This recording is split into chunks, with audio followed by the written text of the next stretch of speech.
राजस्थान में 2 महीने बाद विधानसभा चुनाव होने हैं। 7 महीने बाद लोकसभा चुनाव होंगे। ऐसे में अशोक गहलोत सियासी एजेंडा सेट करने में जुट गए हैं।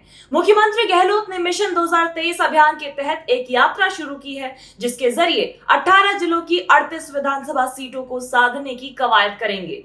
इस दौरान मंदिरों में दर्शन करने के साथ साथ लोगों के साथ बातचीत करेंगे। आज बात करेंगे इसी मुद्दे पर। आप देख रहे हैं एक्सप्लेनर, मैं हूं शिखा यादव। बीजेपी ने राजस्थान में सियासी माहौल बनाने के लिए 4 परिवर्तन यात्रा शुरू की थी, जिसका समापन पीएम मोदी ने सोमवार को किया है।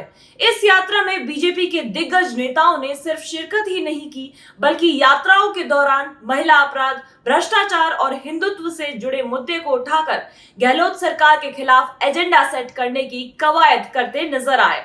बीजेपी के नैरेटिव को तोड़ने के लिए अब सीएम अशोक गहलोत खुद जमीन पर उतर गए हैं। गहलोत ने मिशन 2023 के तहत यात्रा निकालने का फैसला किया है। अशोक गहलोत इस यात्रा के जरिए राजस्थान को मॉडल राज्य बनाने के लिए लोगों से सुझाव मांगेंगे, जिन्हें कांग्रेस के घोषणा पत्र में शामिल किया जाएगा। गहलोत 9 दिनों में सूबे के 18 जिलों में 3160 किलोमीटर का सफर तय करेंगे। इस दौरान जनता के साथ संवाद करेंगे और रास्ते में पड़ने वाले हर जिले में जनसभा को भी संबोधित करेंगे। गहलोत की इस यात्रा का पहला चरण 27 से 30 सितंबर तक चलेगा। इसके बाद दूसरे चरण की यात्रा 3 अक्टूबर से शुरू होकर 7 अक्टूबर तक चलेगी। गहलोत की यात्रा 2 चरण में 18 जिलों की 38 विधानसभा सीटों को कवर करेगी। मुख्यमंत्री की यात्रा जयपुर, सीकर, चुरू, नागौर, हनुमानगढ़, श्री गंगानगर, बीकानेर, जैसलमेर, बाड़मेर, जोधपुर, पाली, सिरोही, जालौर, राजसमंद, उदयपुर, डूंगरपुर, बांसवाड़ा और चित्तौड़गढ़ से गुजरेगी। इसमें कांग्रेस के लिए कमजोर माने जाने वाली तमाम सीटें भी शामिल है। बीजेपी का पूरा फोकस इसी निमाड़ के क्षेत्र में है। ये आदिवासी और जाट बेल्ट माना जाता है। इस तरह गहलोत अपने सियासी समीकरण को भी मजबूत करने की रणनीति पर काम कर रहे हैं। 3160 किलोमीटर की यात्रा के दौरान मुख्यमंत्री अशोक गहलोत करीब 10 मंदिरों में पूजा अर्चना करेंगे। इस तरह हिंदुत्व की सियासत भी मजबूत करने की रणनीति है, तो दूसरी तरफ बीजेपी को काउंटर करने का प्लान भी है।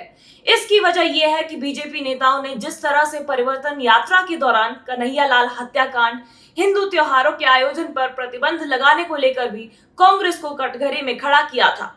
सनातन धर्म के मुद्दे पर गहलोत को हिंदू विरोधी बताने की कोशिश बीजेपी की थी। ऐसे में गहलोत अब अपनी यात्रा के दौरान मंदिरों में दर्शन और पूजा अर्चना करके बीजेपी द्वारा लगाए आरोपों का जवाब देंगे और ये साबित करने की कोशिश करेंगे कि बीजेपी से ज्यादा वे हिंदू धर्म को मानने वाले हैं। अशोक गहलोत 2023 के विधानसभा चुनाव में ही जनादेश हासिल नहीं करना चाहते हैं, बल्कि 2028 के चुनाव का टारगेट लेकर चल रहे हैं। अशोक गहलोत 2023 के विधानसभा चुनाव में ही जनादेश हासिल नहीं करना चाहते हैं, बल्कि 2028 के चुनाव का टारगेट लेकर चल रहे हैं। इस तरह से गहलोत राजस्थान में सचिन पायलट के सीएम बनने की राह में रोड़ा ही नहीं बनना चाहते हैं, बल्कि अगले विधानसभा चुनाव में भी मुश्किलें खड़ी करने की रणनीति है। 2018 से ही पायलट सीएम बनने की राजनीतिक महत्वाकांक्षा को पाले हुए हैं, लेकिन गहलोत के चलते पूरा नहीं हो सका है। 2020 में बगावत करने और उसके बाद से कई बार सियासी तेवर दिखाने के बाद कांग्रेस नेतृत्व सचिन पायलट को साधने में सफल रही है, लेकिन उन्हें सीएम की कुर्सी नहीं सौंपी है। अशोक गहलोत साफ साफ शब्दों में कह चुके हैं कि पायलट को सीएम नहीं बनने देंगे।